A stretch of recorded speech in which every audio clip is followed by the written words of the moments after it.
यो भान्जेलाई त मैले जहिले सम्झेर हुन्छ नराम्रो बाटोमा नहिँड्नु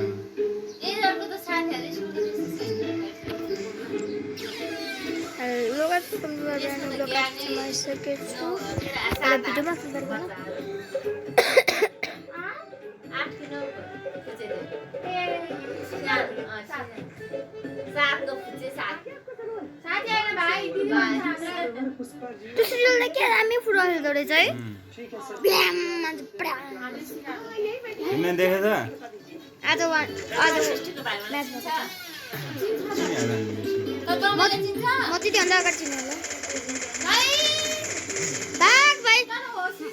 भान्जी भन्न धेरै के छ भान्जाको सकी त्यहाँ चिन्यो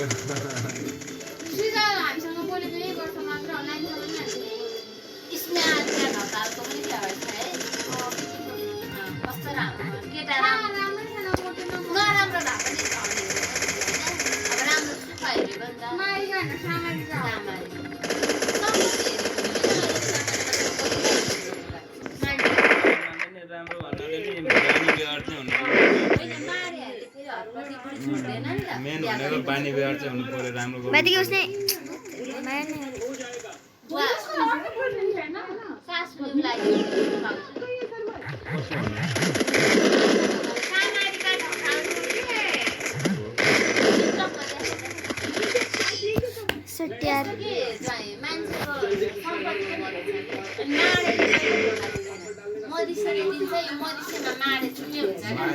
मारीहरू त मैले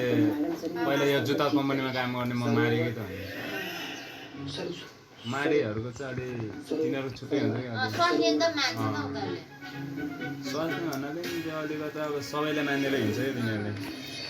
तिनीहरूको अझ छुट्टै हुन्छ फेरि अब तिनीहरू त घर बनाउने डिजाइनदेखि लिएर हरेक चिज जिनका सर्वर मिशन काम रहा है और इनके सर्वर ने हमारा जीना मुश्किल करके रखा हुआ है संतोष शर्मा और इससे बताऊंगा कि हम बात करेंगे जी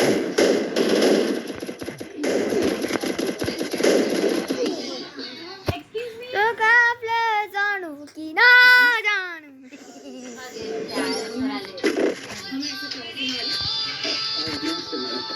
कस्तो अँध्यारो गरे त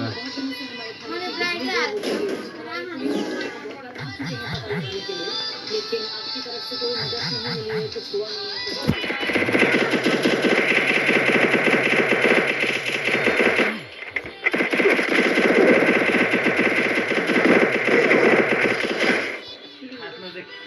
नहीं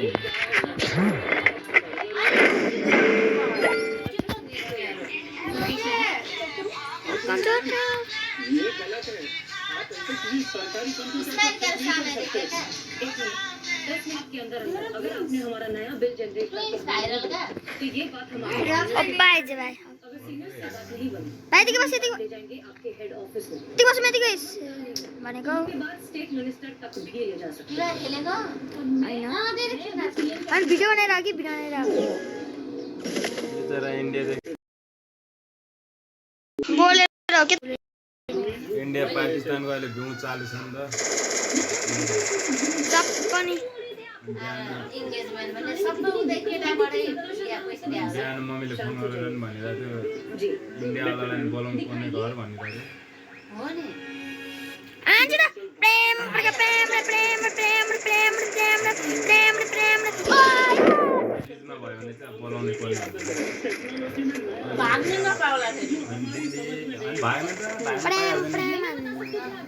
आउन दिन्छ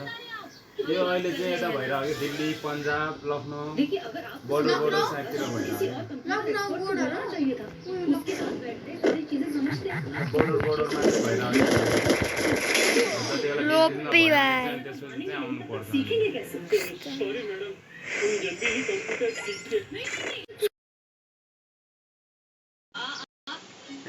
भर्ना खोज्छ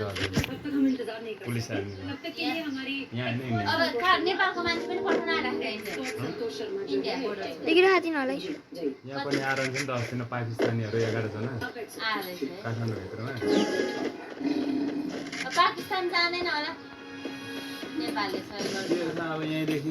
मिसाइल बनाएर हो कि तिनीहरूले यहीँदेखि भिरन्त गर्ने भनेर जोगाड गरेर हो कि आयो त्यसको लागि आयो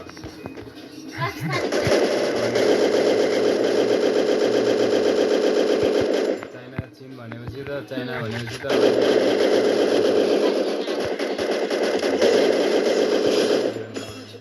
कति वर्ष भनेको नेपाली बराबरी छ भाइ कोही कोही होला त अलिकति भाइ लिकमा छ इन्डियामा जति सुविधा दिएको छैन नि त नेपालमा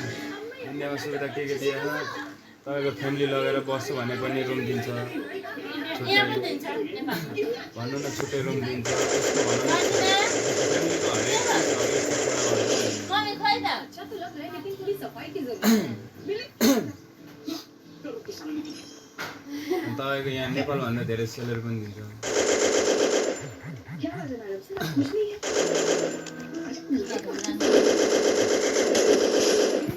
आपको तो खुद से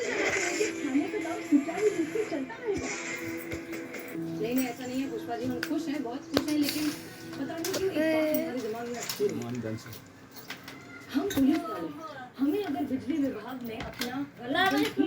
इतनी परेशानी उठानी पड़ी तो सोचिए आम आदमी के साथ क्या होता होगा इसे अपनी परेशानी दूर करने के लिए न जाने क्या क्या करना पड़ता होगा कितने चक्कर काटने पड़ते होंगे तुम सही बोल रहे हो कॉमन मैन बहुत सफर करता है गाइस मुझे अच्छी लगती है जैसे पिता की पहचान उसके पुत्र से गुरु की पहचान उसके शिष्य से होती है